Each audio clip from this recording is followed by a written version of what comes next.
Hello, Rubians of the Internet, and welcome to this Who Thoughts number 11.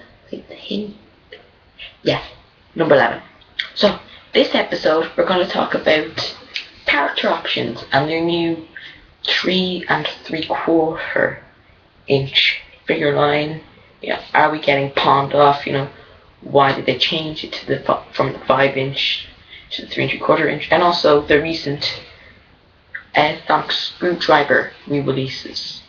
But first, a quick little update on the complete 7th series box set. It was announced today that we're getting the Doctor's Winter on the Wardrobe on our box set. Halla freaking New Year! I think the BBC finally saw the light and included it in with the Series 7 box set. They said it was due to fan pressure. They say that the costing of the set won't change because of the added contents, but who cares? We're getting the Doctor's Winter on the Wardrobe on the 7th series box set, so yeah. Alright, so with that little bit of good news out of the way, let's move on to our main topic of discussion. So, late last year, early this year, Character Options announced their Series 7B figure line. And one of the main changes to that figure line was the change of size to the action figures. They changed it from the 5-inch figures, the 5-inch figures we all know and love, to smaller 3 3/4 inch figures. Sort of along the lines of this. This is my Mr. Spock figure from the Star Trek 2009 Star Trek film toy line. Just to give you some idea. It may be a little bit bigger. Now, the first question I want to ask is, why? Why did they change to the 3 3/4 inch figures? What was wrong with the 5-inch figures? There's nothing wrong with them. In fact, they were pretty good detailed for 5-inch figures. And now they're dropping on to by like 1 1/4 inches with less detail on all the figures. I mean, I saw a review of the 11th Doctor figure, 3 3/4 inch figure, and it looked terrible.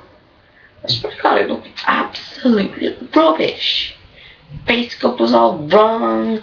The little Sonic Screwdriver, the little Sonic Screwdriver accessory that you get next figure, it looked crap, basically. It's probably something to do with characters, like cost-cutting measures, like, character don't care about Doctor Who fans. And it's like, what's the point? I mean, it's going to make collectors, be put off buying the new figures, because since 2005 and all the way through up to the Series 7A toys, which we only really got one, which was the Rory figure, where they've been the standard 5-inch figures, maybe 10 or 12 inches for the 10th and 11th Doctor figures. But now we're getting stuck with little cheap pieces of plastic like this. Although it's nothing really against this, my Mr. Spock figure, because he actually looks pretty cool.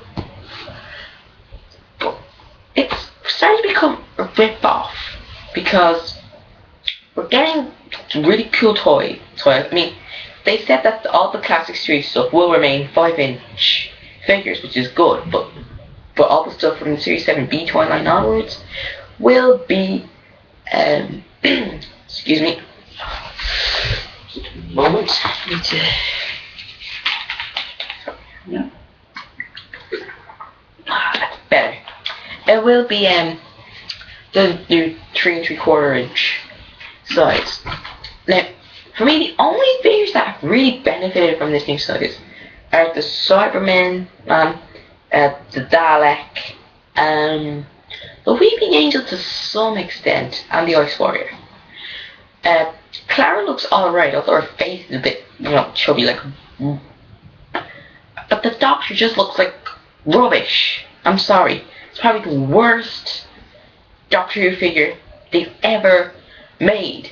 I mean, I don't really have that many character which is Doctor Who figures. I actually only ever had two, which was a 10th Doctor, which came with my remote control canine, and the possessed Toby Z action figure, which I wonder where that went to. I should still have it because they actually look dead.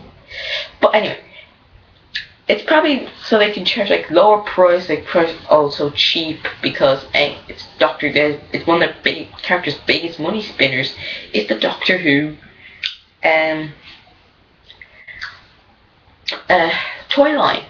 Next to Scooby-Doo and the old Junior Ready State Cup things, Doctor Who was like one big money spinner, because like everybody knows they buy their toys, you know, the main toys or the exclusive ones, the Forbidden Planet exclusive classic figure range. But it's getting to the stage where they just don't care about Doctor Who fans anymore. They just care about money. I know it's a recession, but just because you're cost-cutting measures doesn't mean you can rip us off with cheap little pieces of plastic that will not look great beside a collector's 5-inch figures on their shelf. I mean, who in their right mind would actually go out and collect all of them? I know I wouldn't. And speaking of cost-cutting measures, you may remember earlier this year they re-released 4 Sonic screwdrivers. The 3rd Doctor Sonic, the 4th Doctor Sonic, the 9th and 10th Doctor Sonic, and River Songs Sonic. 3rd and 4th are basically just all repackages, and the problem with the 3rd and 4th Sonic screwdrivers is that don't get me wrong, they look cool, and I really want one.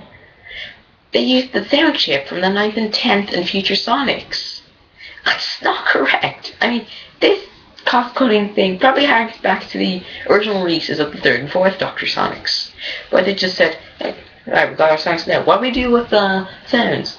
I know, let's just get the sound chip from the 9th, 10th and future Sonics and just stick it in there. Doctor Who fans are stupid and they'll buy anything with the Doctor Who logo written on it. What a lot of idiots. That's pretty bad. I mean, if I was in charge of the character, I'd say, no, we want to make this screwdriver as authentic as possible for the Doctor Who fans. Try and track down the original sounds. I mean, same with the 4th Doctors. I mean, but fair enough, but they are still pretty cool, and I want one of those. And then we go to the 9th and 10th Doctors Sonic, which I actually used to have. That was my very first Sonic, as was with anybody who grew up, who started watching New Who. I started in 8 years ago, actually. I know, 8 years ago since the first broadcast of Rogue. Shows how old I am. Anyway, they basically had the same UV light, but we were thinking, do we get the UV invisible ink nib? Nope. Do we get the pen nib? I don't think so. What did we get? Nothing. What the N nib should be. I mean, why? If you're going to have the UV, leaving the UV light, why didn't you include a little, the invisible ink nib or the pen nib?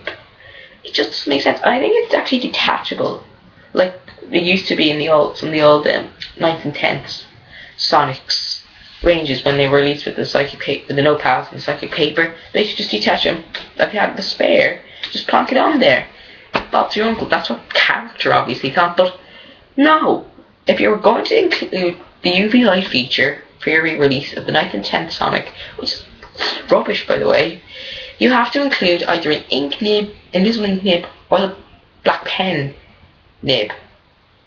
But no. They just say, oh, you've got some of the nibs at home, change them yourself. Just shows them what lazy bees they are.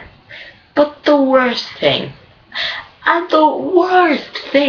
about the Sonic re-releases has to be what they've done with River Song's future Sonic screwdriver. This was a Sonic I wanted so badly. I was planning on getting the re-release.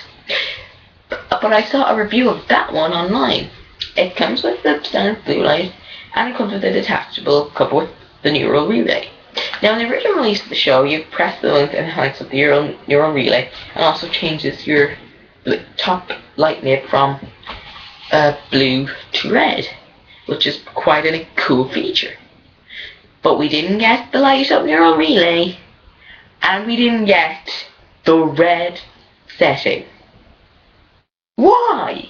Why did you leave out what was so cool about probably the coolest Sonic since the fourth Doctor's Sonic? Why? I know times are tough, but that doesn't mean you have to rip us off with just like a one setting River Song Sonic screwdriver. Now I probably have to track down the original release. But I don't expect to be paying a pretty penny for that, let me tell you. So yeah, character, you're a bunch of cost cutters. For Series 8, go back to the 5-inch figure line and install, and if you're planning on re-releasing those Sonics again, reinstall the features that made the Sonics cool. Like the ink nib, invisible ink nib, the 9th and 10th Doctor Sonic, and the neural relay, and light up neural relay, and the red setting for the future Sonic. Removing these items and these cool things that made the Sonics cool, and changing the action figure sizes, just make everything look like cheap pieces of plastic. It's time like these where I probably will never get another Doctor Who action figure again, or try and get one of the re-release Sonics. I hear they're re-releasing the Master's Laser Sonic with a laser screwdriver, but I say if they just give one of the settings, either the laser setting or the aging setting, and not include one or the other, and only have one of them, and not include the other, then the BBC should just revoke their license to create Doctor Who toys and give them to somebody else who actually cares. Like, well, I'm not really gonna say Bandai because, you know, their morphers of previous French morphers for the Jungle Fury, RPM and Samurai were pretty cool. I mean, they put the class the Rhino morpher, which is the main bracelet whole morph thing, that's the blade, and they put the blade as the morpher. Must be like a misprint on Bandai's part. But the character, sort yourselves out. Give something that Doctor Who fans will actually collect. Don't just push them on the side just because of the cost-cutting measure.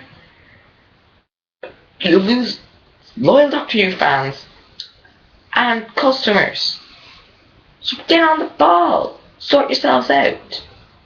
Make action figures worth collecting and install all those great features back on two of the Sonics if you plan to re-release them when the show turns 55 or when we reach the Diamond anniversary in 2023.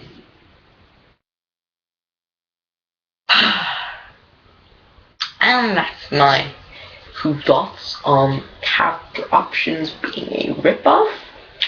Thanks very much for watching. Next time, we shall look at the state of Doctor Who in the 1980s. How it all started so well with Tom Baker's final season and done actually brilliantly throughout Peter Davison's run, and how it all went downhill from the second half, the last two stories from Colin Baker's first season and to Time to Timer, and then practically all of the Sylvester McCoy era, and just have a look at what went wrong. So, again, I'd like to thank you all again for watching. There's some related shows in my Balance and Lights channels, the subscriptions. There's Dub Zoo Members Quality and Parachute Walkers The Who Show, which you should check out because they are pretty good. And so, until the next time when I talk about Doctor Who in the 1980s, see you later.